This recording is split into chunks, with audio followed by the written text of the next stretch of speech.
I would ask if anybody's got the hearings going on in the background, they need to go mute because I can hear them.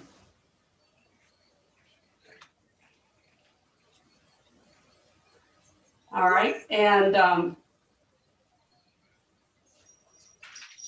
right, so now let's see. All right, well, I'm going to go ahead and get this show on the road. I wanted to welcome everybody to the League of Women Voters of Alabama Advocacy Team's training opportunity. And we are going to have a really interesting discussion today to learn more about the National Voter Registration Act and the voter roll maintenance process that the state of Alabama uses. And it's my pleasure to introduce our two speakers today.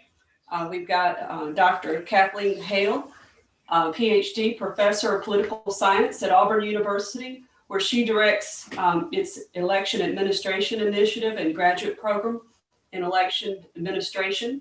And she teaches courses in election administration, qualitative methods, and intergovernmental relations. And she examines how to improve the capacity of government and nonprofit organizations to address public problems.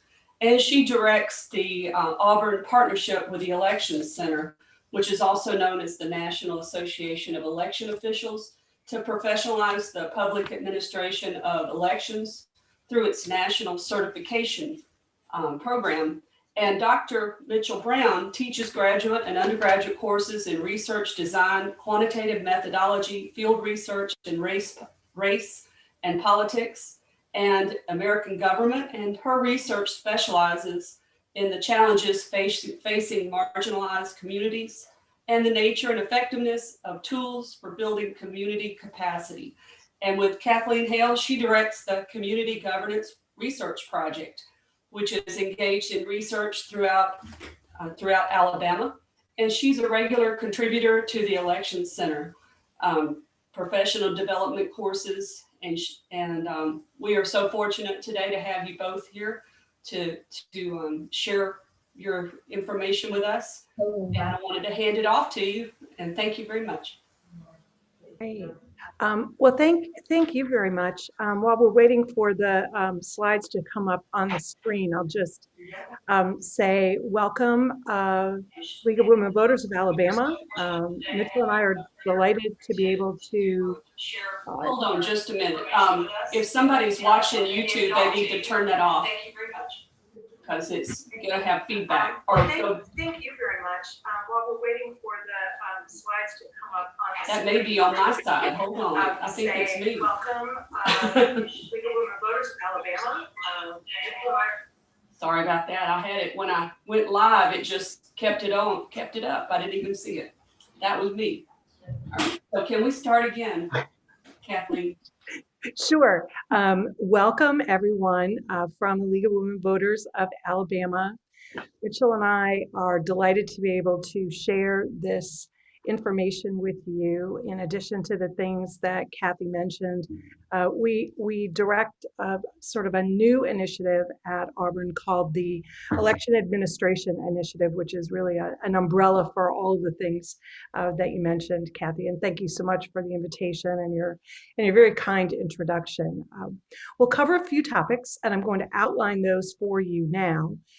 They include what is list maintenance, what does the NVRA require, how have list maintenance processes been challenged in court, and who are the partners that come together in a list maintenance process generally, and what that process looks like. And then finally, with that background, we'll take a deep dive into how all of this is implemented in Alabama. I hate to note this, but I do not see slides on the screen. Do you have yours? Yeah, I'm sharing my screen. Okay. Well, we can follow along. If you go to if you just go to the next slide, I'll be fine. Okay. So is everyone seeing the screen, or you're saying you're not seeing it? I may be the only person who's not seeing it, which is fine. I have it in front of me in a different way. So So we can go forward, Mitchell. I'm on the title slide. If we can, we'll just be cheesy and I'll say next slide until I hand it off to you. Okay. Let me make sure, Kathy, you all can see this. Yes? I can see it. Okay. Yeah. All right. So we're on the next slide, Kathleen. You're good. Okay. So what is list maintenance? As the slide indicates, it's the process of removing ineligible voters from the rolls. Its purposes are twofold: to help ensure integrity of the electoral process and also to increase administrative efficiency. And we'll talk a little bit about that because that's embedded in the processes that states are using now, especially as they try to modernize what they do around electronic voter registration databases. The idea of list maintenance is mandated through the National Voter Registration Act. And so let's talk for a minute about accuracy and what we're really trying to get at with list maintenance. Accuracy is critically important. Our system of elections is based entirely on identification and geography. And our voting system is always going to be based on these things. And these are things that change throughout our lives with the business of life. The Postal Service estimates that there are more than 40 million people who move every year, 60% within the same county, 20% to a different county in the same state, and 20% across counties, 3% overall out of the country. 2 million people get married every year, about 800,000 get divorced, and about 2.5 million people die.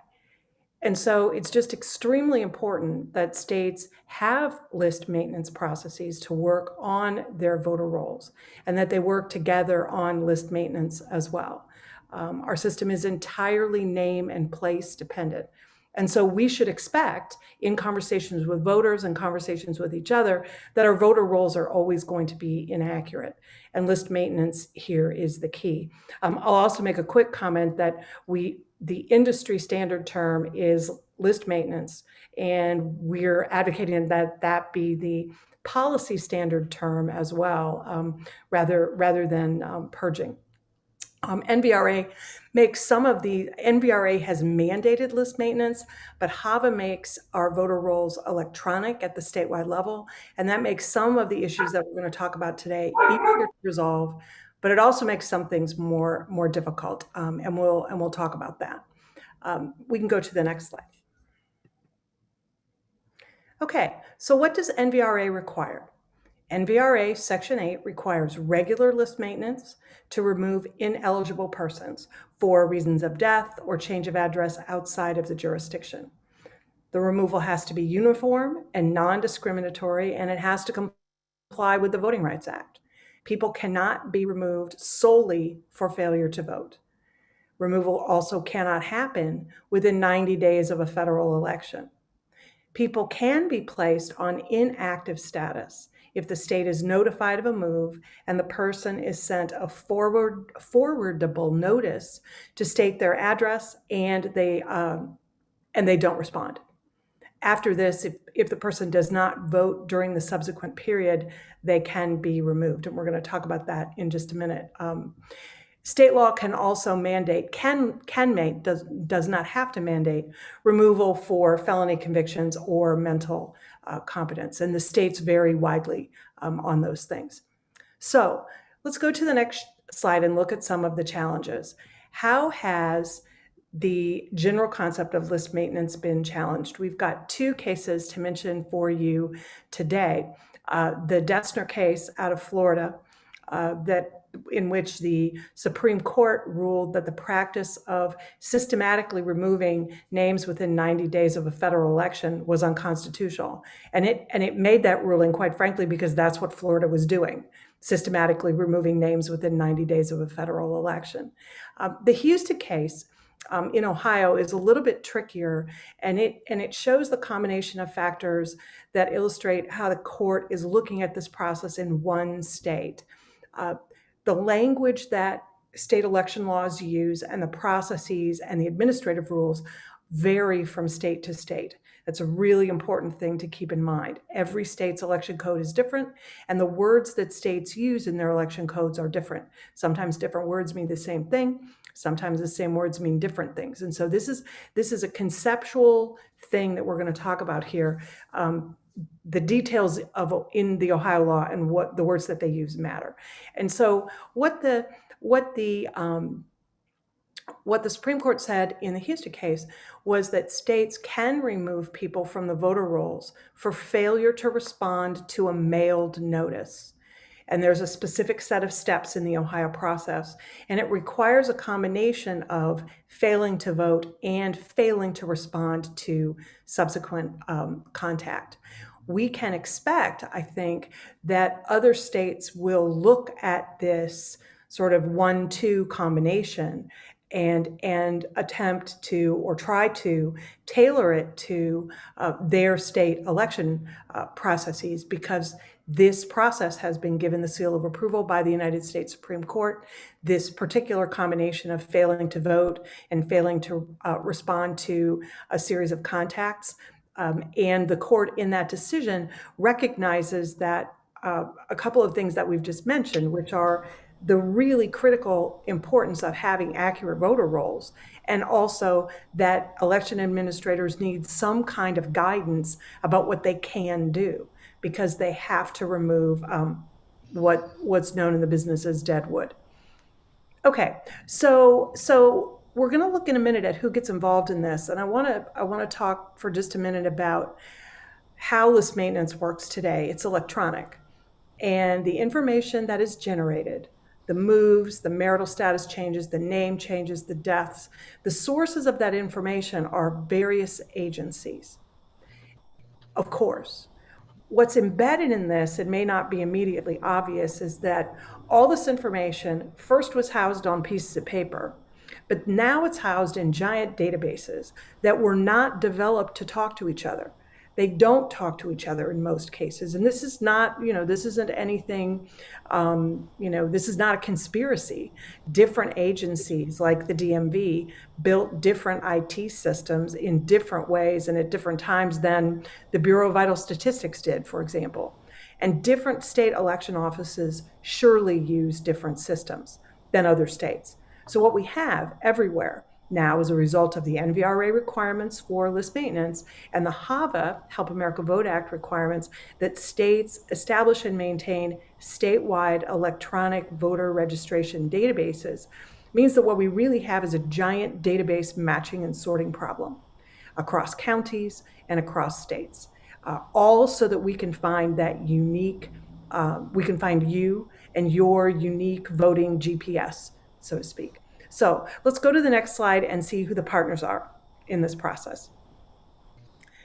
We have various partners across the country that are involved with state election offices and in some cases local election offices, both with information sharing and with process. States can't do this alone. Well, they can't do it alone very efficiently.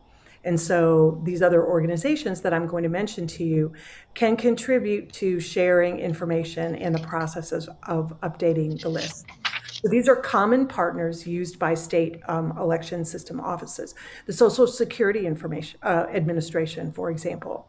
The Postal Service's CAS system, which stands for Coding Accuracy Support System. It's an opt-in jurisdiction self-test to match addresses. And then there is the Immigration Security and Identity Program from the Department of Homeland Security called SAVE. The Postal Service has the National Change of Address system, which we're going to look at in more detail in a minute. And there are also two private services, so to speak. One is Interstate Crosscheck, which is a data sharing among a group of about half of the states in the country, and it's housed by the Kansas Secretary of State. It grew out of a consortium of states who were using the same vendor to build their statewide electronic voter registration databases. And they got together based on the issues that we were talking about before, about having these data sets talk to each other. They got together and they said, hey, we have a lot of cross-state movers. Let's create a method of checking our own databases, right? So that's how interstate cross-check comes about. And it focuses on duplicates. So the report that you would get from crosscheck identifies duplicates. It has been critiqued for generating, because of that feature, it generates a high number of false positives, right? So you have duplicates, but you don't know why, right? The other system that is widely used and widely gaining a lot of traction around the country is ERIC, the Electronic Registration Information Center, and its focus is on accuracy. Alabama is a member. Mitchell's going to talk to you about that a little later. This is set up a little differently. It's a state consortium. States govern it, and the member states submit their voter registration lists into the ERIC bucket, so to speak. And these are analyzed with updated information from all of these other partners that are listed here, plus the member states themselves. And so then the reports go back to the states annually to use in their annual updates for voter outreach. And those lists could include, and one of the reports will generate a list of eligible residents who are not registered. So it's a sort of a multifaceted program. It cleans the rolls. It helps you with list hygiene. So it helps with list maintenance, which is our goal. And it also identifies eligible voters who could be registered but are not. Right? And so let's take a look at the detail of this kind of a process of changing the addresses. And on the slide now is a model that Mitchell and I developed, actually, about the change of address action. We developed it through our research. We've published it. It is a generic process, but it illustrates the issues and the decision points in going from address change received at the top left to on the far right, either stay on the rolls or remove your name from the rolls. And so, Mitchell, I'm going to turn this over to you now to walk through it and to get into the Alabama specifics. Sure. So, so what you see here is really around the NCOA process. But it can be applied to other things around list maintenance and other different ways that list maintenance gets triggered. But in this case, what would happen is the local, for instance, in the state of Alabama, a board of registrar would receive a notification of an address change. They would determine whether that person really is registered in their jurisdiction.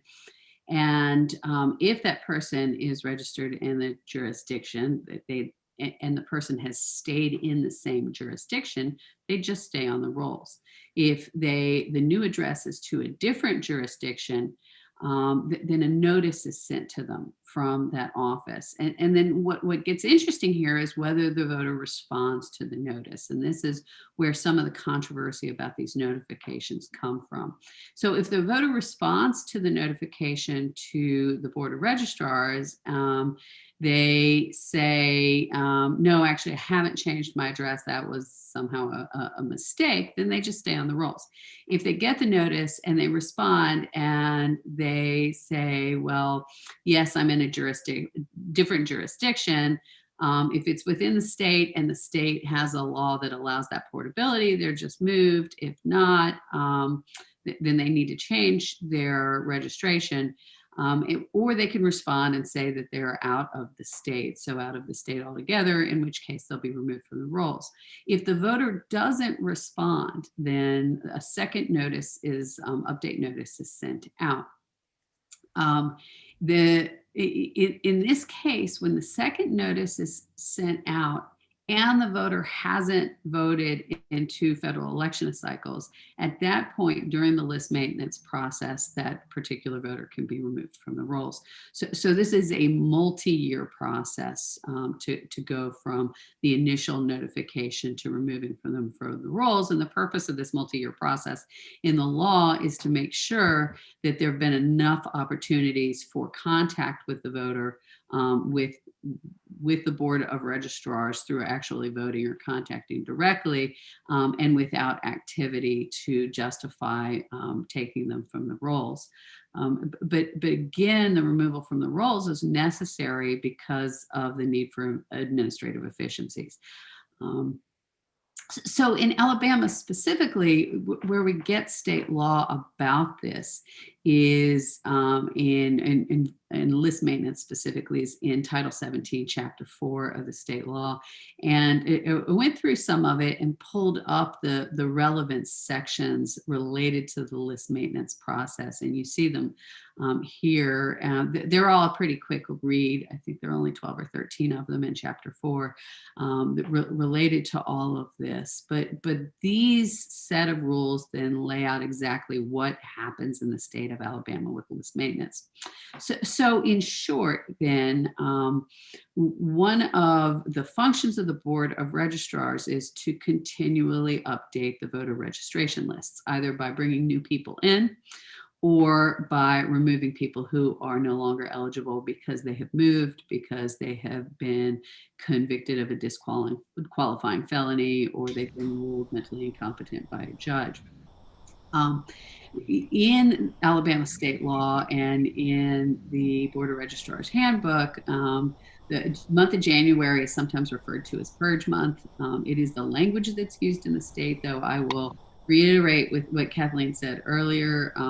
We think this is really loaded language and prefer the use of list maintenance. So I know Kathleen likes to talk about list hygiene, like the Postal Service, right? So the month of January is a set aside time for the boards of registrars to go through and engage in their list file maintenance processes as a board. The state also has, by law, a 4-year cycle. And this 4-year cycle happens right after the presidential election. So the last one was triggered at the end of 2016, and we did this again at the end of 2020, where the counties published the list of names to be removed from this 4-year cycle. The list of people is comprised of those who those return address notification notices were sent and there was no response or returned undeliverable, and they haven't voted in the last 2 federal election cycles. What happens in the state of Alabama is after the publication of that list, non-responders from the list are then removed, who meet all of those other qualifications are then removed from the rolls. I will add to this as the flip side of this. So it's not that the state is constantly just trying to get rid of people, though there would be a reason to do that. And it's all about administrative efficiencies and not having to spend really stretched public monies on printing ballots for people who aren't going to show up because they've left the state. But there's a flip side of this process, and that is about using these lists from the vote sharing and ERIC in particular to do outreach from the Office of the Secretary of State to get more people to vote and register to vote as well. So what has happened every 4 years since 2016, so twice now, right, is that Alabama will receive a list of eligible voters who aren't on the voter registration list from ERIC, and the state engages in outreach to those particular people to tell them that they're eligible to vote and to tell them how. So in 2016, the state contacted almost 1.3 million eligible voters, and that slideshow went away, and I didn't mean for that to happen. I'm sorry. And then they registered a subsequent 53,000 voters, which is pretty substantial. They followed the same process again in 2020. The data aren't yet available, but my guess is because they got such a big response in 2016 that the numbers will probably be slightly lower this time, but I don't really have any way of knowing that for sure. So there's part of these partnerships is about cleaning the voter rolls, but another part of these partnerships is also about doing outreach to get more people to get on those rolls who are eligible to be on the rolls. I know one of the things that you all were interested in was about one of the pieces of legislation that's currently going through the state around list maintenance. And we haven't talked about this specifically. My guess is this is House Bill 371 that you all have been referring to. In what happens in House Bill 371 is that instead of each of the counties making these public notifications of these lists, which they do sometimes in public newspapers, there are other ways counties can do it as well, that the state would take over this responsibility and have a state list of people who are on this bigger list who might be removed. So folks can go to a centralized location to find out if they're on that list and to make updates so they can get off of that list. So that's what HB 371 would do. It also has a provision in there that if county commissions want to publish those lists in another way as well, they can do that by vote of the county commission. And so I think, Kathy, that's what we have for you. I don't know if you want to now turn this over to some Q&A from the folks who have joined us. All right, hold on one moment. Okay.